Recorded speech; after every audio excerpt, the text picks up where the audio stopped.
میهرەبانی بۆ هەمووانە ئاماژەیە بەوەی کە ئەو ئاەتە جێبەجێ بی ڕەحمەتەن لیلعالەمین بی ڕەحمەت بی لۆ هەموو کەسێک بەبێ فەرق و جیاوازی.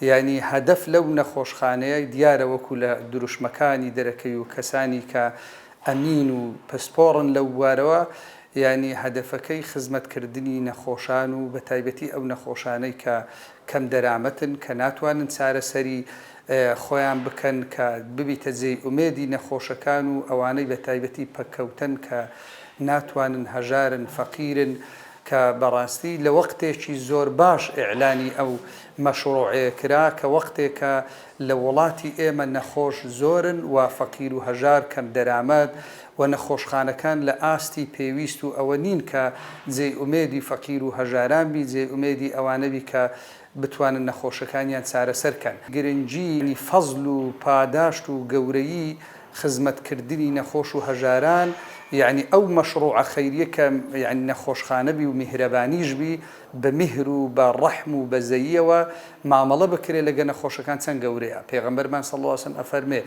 من فرج عن مسلم كربة من كرب الدنيا فرج الله كربة من كرب يوم القيامة. هەر کەسێ ناخۆشیەک لەسەر ئیماندارێک لابدا خوای گەورە ناخۆشی قیامەتی لەسەر ئەدا. من يسر على معسرين، هەر کەسێک بارقورسیەک لەسەر کەسێک ئیشێکی قڕس ئاسان بکە خوای گەورە ئیشی لە دنیا و قیامەت لۆ ئاسانەکە. والله في عون العبد ما كان العبد في عون أخيه. خوای گەورە لە یارمەتی ئەو کەسەیەکە ئەو لە یارمەتی بەندەکانی بی. یعنی پرسیاریان لە پێغەمبەر کرد صلی الله علیه و سلم چ عملێک لە هەموو شتێک خێری زیاترە؟ فەرمی سرور تدخل في قلب مؤمن، خۆشیەک بێخیە دڵی ئینسانی ئیماندار. چ جای ئەو کەسە کە نەخۆشێک بی کە پەنای نەبی تۆ دڵی خۆشکەی. اینجا خوای گەورە لە حەدیثی قودسی ئەفەرمێ عەبدی لە ڕۆژی قیامەتە فەرمێ عەبدی مەریضت فەلەم تەعودنی، نەخۆشکەتم نەهاتیە لام. فەرمی یا ڕەبی تۆ چۆن نەخۆشەکەی؟ فەرمی من ئەگەر کەسێک نەخۆش بوو لە مسلمانان تۆ چوویە لای ئەمن وا لەوێم. جا تۆ تەسەووڕ کە ئەگەر کەسێک بەس زیارەتی نەخۆشێک کە ئەوە نە پاداشتی گەورەی هەبی خوای گەورە فەرمی من لای ئەوم. ئەی ئەگەر یارمەتی بدەی، ئەگەر چارەسەری بکەی، ئەی ئەگەر دەرمانی پێ بدەی، فەحسی باشی لۆ بکەی، چ خێر و پاداشێکی گەورەیە. کە پێغەمبەر صلی الله علیه و سلم فەرمی من سعى في مريض لحاجته قضاها أو لم يقضي خرج من ذنوبه كيوم ولدته أمه. کەسێک هەوڵ بدا لۆ نەخۆشێک چارەسەری بکە، یارمەتی بدا، تەعاونی کە ڕێی باشی پیشاندا، ئەفەرمێ ئەوەیان خرج من ذنوبه كيوم ولدته أمه، لە گوناهەکانی دەرئەچی وەکو تازە لەدایک بووبی ئەو هایە.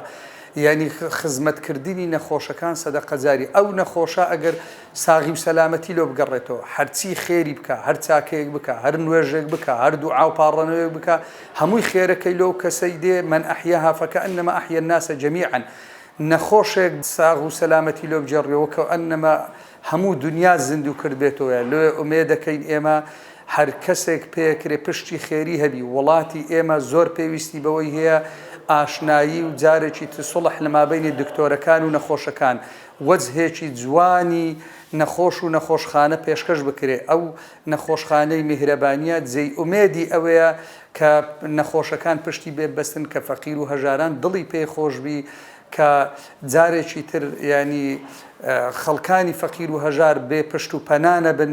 یعنی ئومێدەکەین هەر کەسێک کە دەسەڵاتی بەشدارکە بە دوعای خێر، بە ماڵ، بە قسەی خێر، بە مەشروعی باش، بە هەرچی هەبی.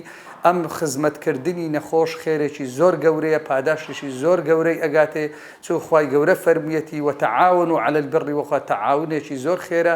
ئومێدەکەین ئیستیقامەش لەسەر ئەو هەدەف و خزمەتکردنی نەخۆشە کە چینێکن نەخۆش و بێتاقەت و یعنی چینێکن چەند خزمەت بکرێ پاداشتی خێری زیاترەیە. ئومێدەکەین جێی ئومێدی نەخۆشەکان بی و هەروها قدوەیەکی زۆر باشیش بن لۆ نەخۆشخانەکانی تر و لۆ دکتۆرەکانی تر.